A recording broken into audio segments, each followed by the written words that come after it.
Hey guys, and welcome back to another video. And in this video I want to talk about two things that I hate about my Mercedes-Benz. Now this is, as you can see, this is my C63 AMG, and as you guys know, I also have a Mercedes CLA 45 AMG. Now we'll just talk first as an example of the C63. It's a beautiful car. I love this car, definitely the best car I've owned so far. However, there are two things about the brand Mercedes that just annoy me so badly. Now this has nothing to do with AMG, this is like Mercedes stuff that really annoy me. And as you guys know, I always say Mercedes are perfect cars, perfection, but what I'm talking about, the first thing I really hate, okay, and this is not just this car, by the way guys, you know, this is a premium car, AMG model.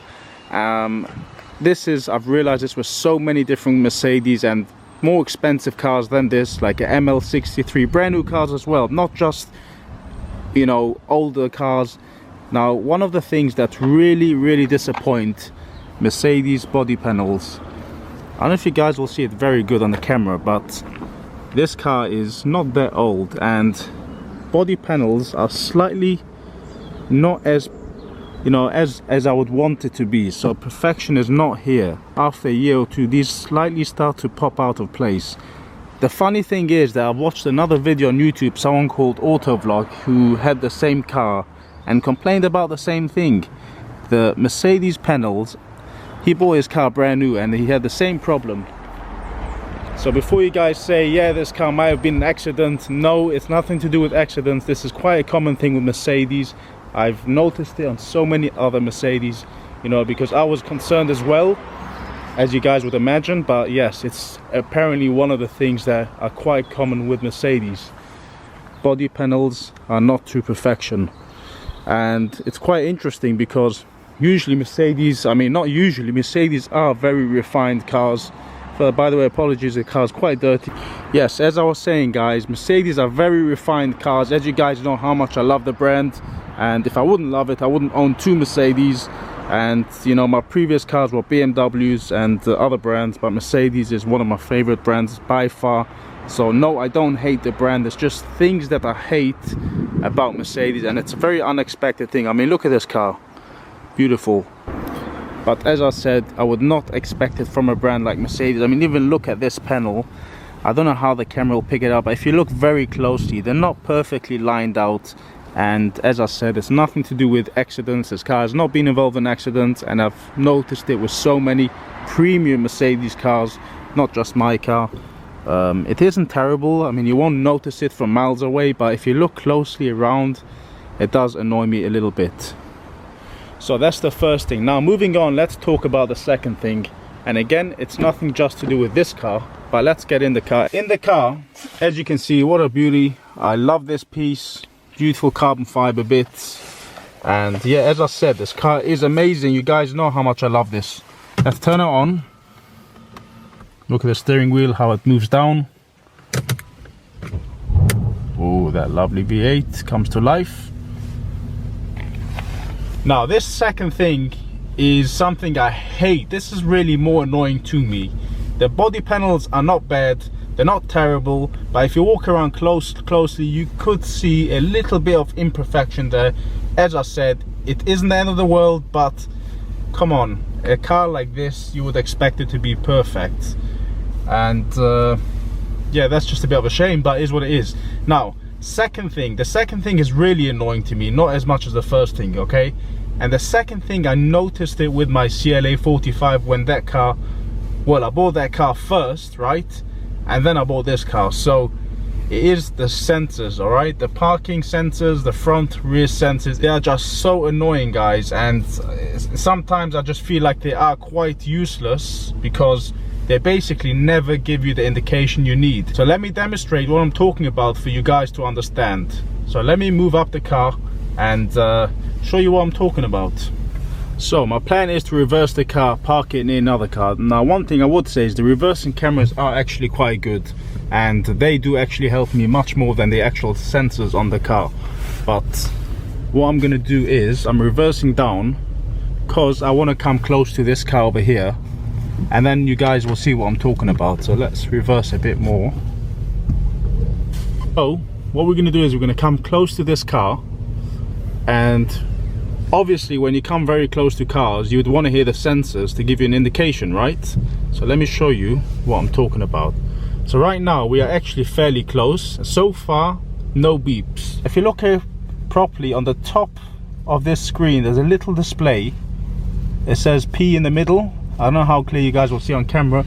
Now there are bars that come closer when you are closer. So as you just saw, the first bar just popped up, and the closer you get, the more bars actually pop up. So as you see, now this stupid bar indication is really stupid, because when you're going very close to cars, you're not going to look down on that little screen to see how close you are. And what I would expect is to get a beep, you know, like the usual sensors. It goes beep, beep, beep, beep. You know, the closer you get, the more beeps you get, you know, like the typical car. And so far, zero beep. Look how close I am. I'm going to go a little bit closer. I'm not going to overdo it because I don't want to scratch my car for the sake of this video or someone else's car. But yeah, that's as far as I'm going to go, okay? Over here, we do have a little bit of a display, but let's put the car in park. Let's get out and show you how close I actually am.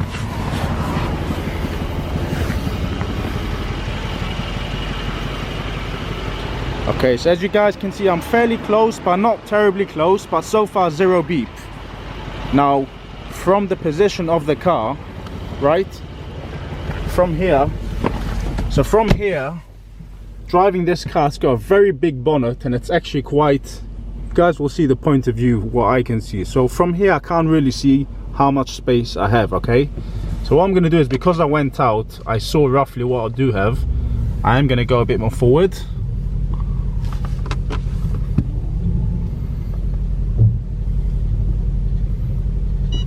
All right, so now you guys hear the beep, okay? And that's showing me over here. But the problem is it's a bit too late, because I would expect to get a bit more indication earlier on. So that's fairly close, that I usually wouldn't do, go so close to a car.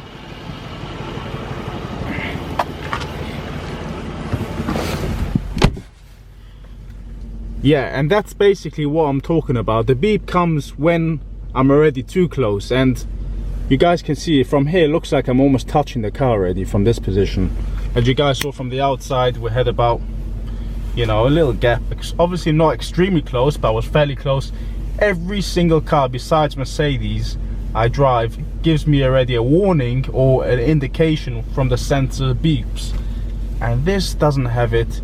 And this is so annoying, guys. You know how many times you park, right?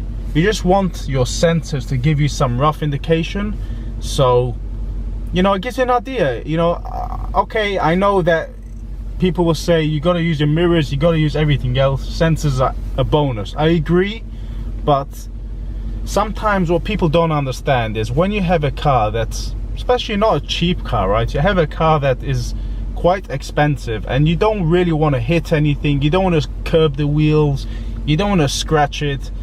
It will be just a lot more appreciated if you can get an indication early on, so you know where you are, and it helps a lot in many situations, especially around London. Parking can be very difficult, and I'm not telling you guys that I rely on the sensors to park. If you don't know how to park a car without sensors or with sensors, it won't make a difference, but it would just give me that peace of mind. I'm sure you guys will understand what I'm talking about. Just that peace of mind, a bit of a rough indication.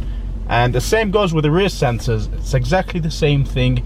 And as I said, it's not just on this car. My CLA 45, the same story. And the thing is, I remember when I bought the CLA 45, I did not yet understand how the Mercedes sensors work. I almost actually reversed into another car because I was hoping the sensors are gonna beep, and it just never beeped until I was like that close from the car, and it went like beep. I'm like, that's stupid. Now apparently, as far as I've heard, the new Mercedes have finally changed the system, but I just can't understand why no one thought about it until now. I mean, until the new cars came out. This is not a very old car, so yeah, that's disappointing. And these are two things I really hate about Mercedes. And again, I love Mercedes as a brand. As you guys know, I own two Mercedes, both AMGs, and I don't, you know, if I wouldn't like the brand, I wouldn't buy these cars.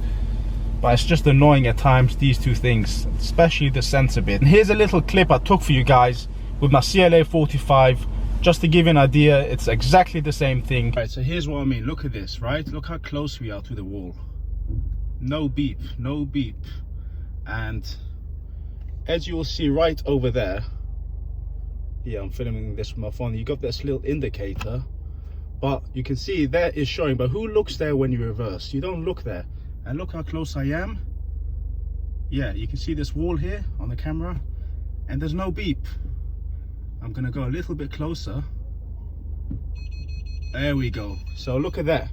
It's when it's gone red and it started beeping now. So look at this. I mean, the time this beeps, I could have been into the wall already if I wouldn't pay attention to this.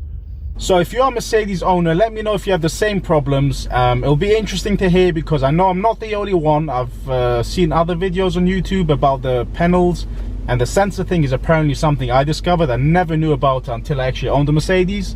But yeah, that's really annoying. So let me know if you have a Mercedes and if you experience the same things, because I definitely find it frustrating. Anyways guys, so thanks for watching this video. Please give this video a thumbs up. Make sure you subscribe to my channel if you want to see more videos with my cars, and I'll see you guys on the next video. Bye now.